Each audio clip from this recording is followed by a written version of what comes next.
Sob a vastidão de um céu que já presenciara as maravilhas e terrores divinos, os israelitas se encontravam na base do Monte Sinai, uma multidão emaranhada na teia da própria inquietude. As chamas da liberdade, que haviam brilhado tão intensamente ao escaparem do jugo egípcio, agora oscilavam ameaçadas pela misteriosa ausência de Moisés, seu líder. Ele havia subido ao monte sagrado, desaparecendo no nevoeiro da presença de Deus, deixando seu povo a contemplar o vazio de sua partida, e com ela, a demora que consumia a paciência e a fé da congregação. O acampamento vibrava com a tensão de uma corda prestes a arrebentar. Mulheres e homens murmuravam entre si. As crianças sentiam a inquietação dos pais, e até mesmo o gado parecia ressoar com um desconforto estranho. Na ausência de Moisés, a autoridade estava dispersa, e os sussurros de dúvida começavam a se transformar em clamores de descontentamento. A promessa de uma terra fluindo leite e mel parecia agora uma memória distante, tão distante quanto o topo do monte que tocava os céus. À medida que os dias passavam, o sentimento de abandono crescia, e com ele uma sombra se projetava sobre o povo. O deserto, uma vasta arena de areia e céu, já não era apenas uma prisão física, mas também espiritual. Eram livres dos faraós, mas cativos da própria incerteza. Onde estaria Moisés? Por que o Deus que havia demonstrado poderes inimagináveis os deixaria agora em um vácuo de silêncio? Foi Arão, o irmão de Moisés, quem primeiramente tentou acalmar as vozes de insurgência. Suas palavras, no entanto, caíam em ouvidos que já não escutavam. A fé dos israelitas estava sendo minada não por um inimigo externo, mas por uma ameaça interna, um veneno de desconfiança que se infiltrava em cada tenda e coração. Eles buscavam algo tangível para preencher o espaço deixado pela ausência de seu líder e, por extensão, a presença de seu Deus. A decisão que se seguiu marcaria um ponto de inflexão na história de Israel. Em um ato de desespero coletivo, o povo exigiu de Arão um Deus que pudesse ver, tocar e seguir. Com relutância, corrompido pela pressão de seus irmãos, Arão cedeu. Pediu que lhe trouxessem o ouro, os brincos e adereços que haviam trazido do Egito. Era como se, ao fundir aqueles elementos, estivessem também fundindo seus temores e esperanças em um só objeto, um ídolo que refletisse a luz do sol e suas faces perturbadas. O trabalho começou ao pôr do sol e continuou através da noite.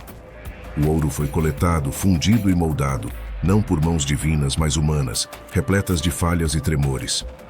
Quando a aurora atingiu o céu de matizes de fogo e sangue, o bezerro de ouro foi erguido, brilhante e terrível em sua beleza maldita. Era a antítese dos milagres que haviam testemunhado, uma paródia grotesca de adoração, uma revolta contra o invisível e intocável. Assim que o ídolo foi revelado, uma onda de alívio perverso e alegria insensata varreu o acampamento. Danças selvagens e cânticos arcaicos que haviam sido suprimidos sob o jugo do monoteísmo emergiram com uma energia quase esquecida. O povo de Israel, que outrora cruzara o Mar Vermelho, agora atravessava um oceano de escuridão espiritual, afogando-se em um mar de apostasia. No entanto, enquanto a celebração profana acontecia abaixo, Moisés estava imerso em uma realidade totalmente diferente. O Monte Sinai estava envolto em trovões, relâmpagos e uma nuvem densa que representava a presença de Deus. Ali, ele estava em comunhão com o Eterno, recebendo não apenas as tábuas da lei, mas a própria essência da aliança entre Deus e homem. Uma aliança que estava sendo quebrada, mesmo antes de ser totalmente revelada. Moisés desconhecia a calamidade que se desenrolava aos pés do monte. Ele gravava cada palavra com reverência, cada mandamento uma linha na pedra, uma linha na história de seu povo. As tábuas eram mais do que pedra, eram o testamento de uma promessa divina, a certeza de um caminho que levaria a Israel à santidade e à terra prometida. Enquanto isso, Arão observava o povo com um olhar que misturava arrependimento e horror. O que ele havia desencadeado transcendia a sua compreensão. A idolatria diante dele não era apenas uma traição à fé, mas a própria essência do que haviam vivenciado juntos. O ouro que brilhava ao sol parecia rir de sua fraqueza, e os gritos de júbilo eram um coro de zombaria dirigido ao céu. O pecado de Israel não passou despercebido. No alto do monte, Deus falou a Moisés, revelando-lhe a apostasia de seu povo. As palavras divinas eram como trovões que abalavam a alma, e a ira de Deus ameaçava consumir os israelitas em um fogo que não deixaria nem cinzas. Moisés foi confrontado com uma escolha terrível: interceder por um povo infiel ou ser testemunha de sua destruição. A descida de Moisés do Monte Sinai não foi apenas uma jornada física, mas uma queda vertiginosa na realidade do pecado humano. Cada passo o aproximava da terrível verdade. Cada metro descido era um caminho para o desgosto e a desolação. Com as tábuas da aliança sob seus braços, ele era o portador de uma lei que já havia sido quebrada, o mensageiro de uma promessa já traída. Ao aproximar-se do acampamento, o som da celebração o atingiu como uma lâmina. O que viu confirmou seus piores temores. Seu povo, entregue a práticas pagãs, havia abandonado o caminho de Deus. A visão do bezerro de ouro, brilhando com uma falsa santidade, foi um golpe direto ao coração de Moisés, uma afronta à missão que ele havia abraçado com tanta convicção. Com um misto de tristeza e ira, Moisés atirou as tábuas de pedra ao chão, quebrando-as aos pés do monte. Era um ato simbólico tão poderoso quanto os próprios mandamentos inscritos nelas. As pedras se fragmentaram, assim como a confiança entre Deus e Israel. O som de sua quebra ressoou pelo vale, um prelúdio sombrio do julgamento que estava por vir, e o início de uma jornada de arrependimento e restauração que se desdobraria em meio às areias do deserto. No vórtice do caos, a poeira das tábuas quebradas se misturava com a terra, um lembrete palpável da aliança despedaçada. O grito de Moisés rasgou o ar com a força de um vendaval, dispersando a música e as danças. Ele clamava pelo retorno ao caminho do eterno, mas suas palavras colidiam com um muro de paixões desencadeadas. Sua figura, antes venerada como um mensageiro de Deus, agora parecia a de um estranho entre seu próprio povo. O irmão de Moisés, Arão, estava diante de uma encruzilhada de sua própria consciência. Ao ser confrontado, seus lábios balbuciaram desculpas que soavam vazias até para ele. Ele falou sobre o ouro lançado no fogo e sobre um bezerro que emergiu como se por magia, uma tentativa fraca de dissipar sua responsabilidade. Mas a verdade era como a luz do dia que nada pode ocultar. Arão havia cedido à pressão, esquecendo-se dos milagres e das promessas.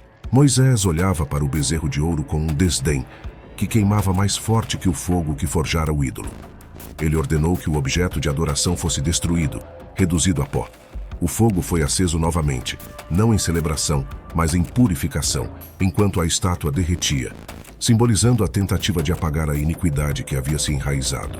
O bezerro fundido se transformou em cinzas, e estas foram espalhadas nas águas que o povo bebeu. Era um ato simbólico que obrigava cada israelita a internalizar a gravidade de seu pecado, a sentir na própria garganta a aspereza da traição cometida. Um ritual de arrependimento que se tornava parte deles, tão presente quanto a sede no deserto. Mas a penitência estava longe de ser concluída. Moisés, em pé diante da turbulência que ele mal reconhecia como seu povo, convocou os fiéis. "Quem está ao lado do Senhor, venha a mim", ele bradou. E os filhos de Levi, uma tribo entre as 12, reuniram-se ao seu redor. Eles não tinham se corrompido com o bezerro de ouro, permanecendo firmes na fé do Deus de seus pais. A ordem seguinte de Moisés foi tão severa quanto o deserto que os cercava. Com espadas em punho, os levitas passaram pelo acampamento, e aqueles que haviam se entregado à idolatria foram punidos. A justiça foi rápida e brutal, um reflexo da lei que Moisés carregara nas tábuas de pedra. 3.000 homens caíram naquele dia, e o lamento se elevou acima das tendas como um sinal de luto. O dia seguinte trouxe consigo uma calma carregada de remorso. Moisés anunciou que subiria ao Senhor para tentar obter o perdão para o povo. Seu rosto era o espelho de um conflito interno, a sombra do peso da liderança em tempos de crise.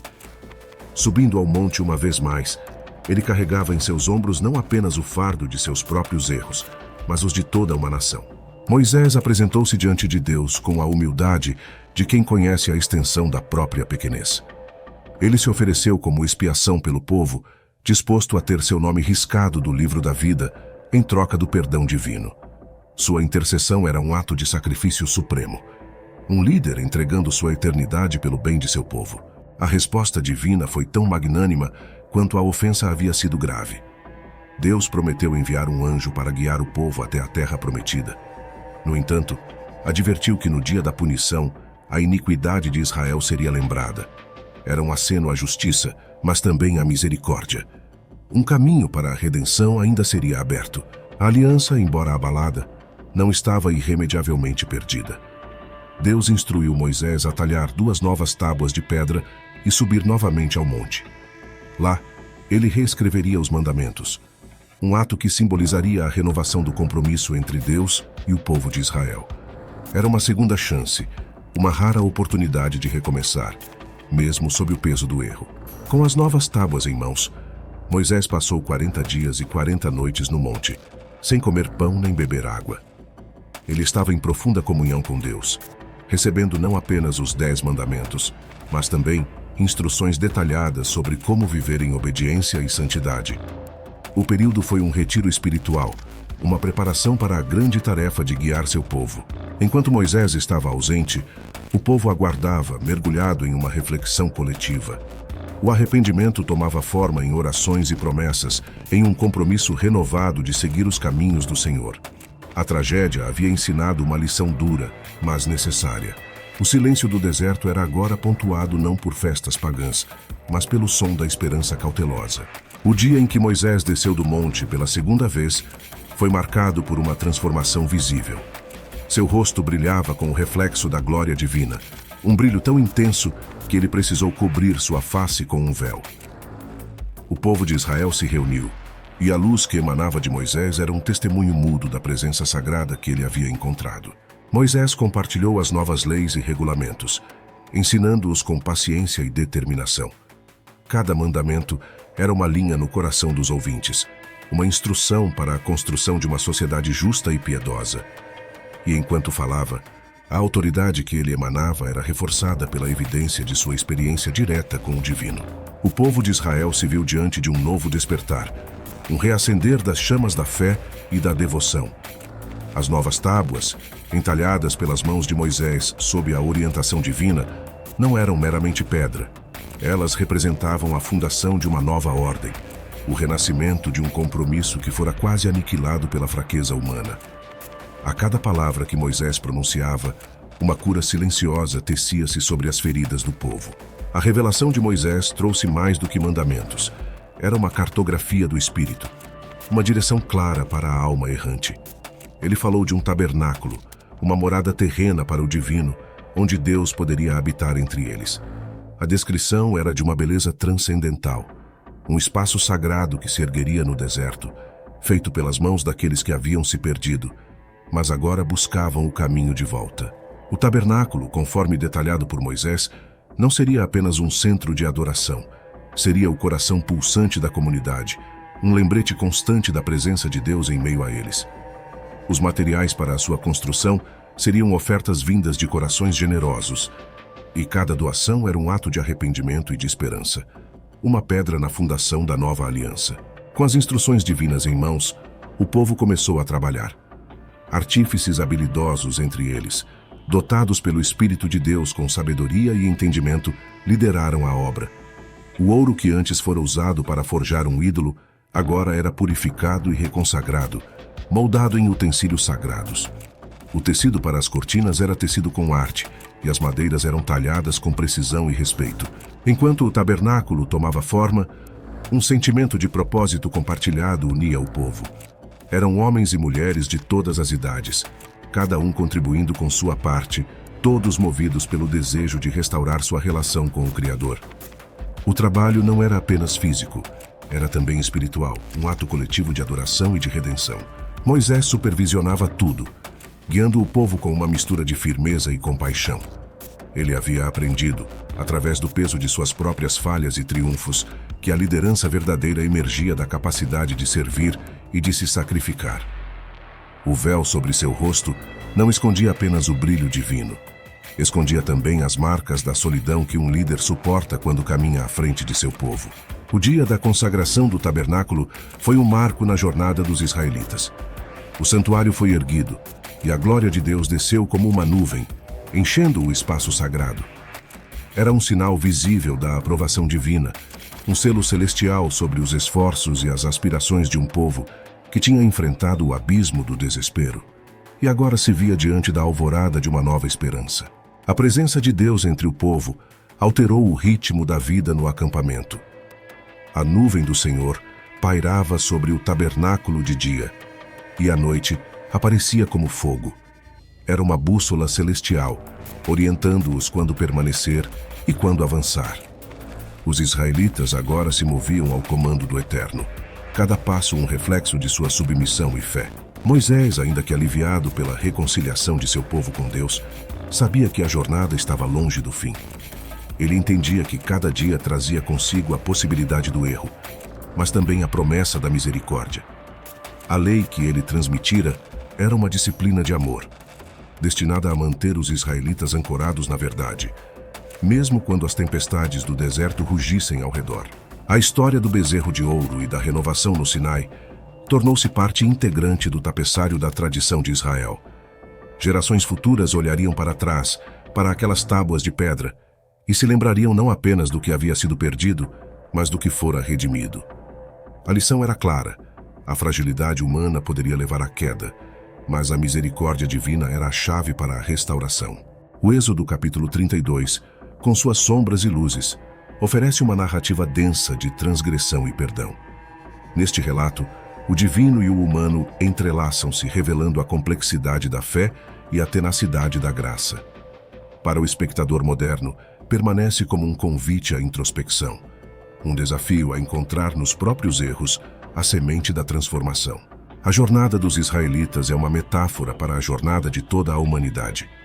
No deserto da existência, cada um enfrenta seus próprios ídolos e tentações, e cada um tem a oportunidade de construir um tabernáculo interior onde a presença divina pode residir. O final do Êxodo capítulo 32 é um começo, um lembrete de que, após a noite mais escura, o alvorecer da redenção está ao alcance. E assim, a história que começou com um ato de traição termina com um ato de fé renovada. A narrativa do Êxodo capítulo 32, ecoando através dos séculos, permanece como um testamento ao poder regenerador da fé, à resiliência do espírito humano e à inabalável esperança que nasce quando as pessoas se voltam juntas para a luz da verdade. Este episódio da Bíblia Obscura termina, mas o diálogo que ele inicia é eterno. Como Moisés e seu povo, todos somos viajantes no tempo, procurando sentido nos símbolos de nossa fé e na substância de nossas ações. A história de Êxodo capítulo 32 não é apenas um capítulo de um livro antigo.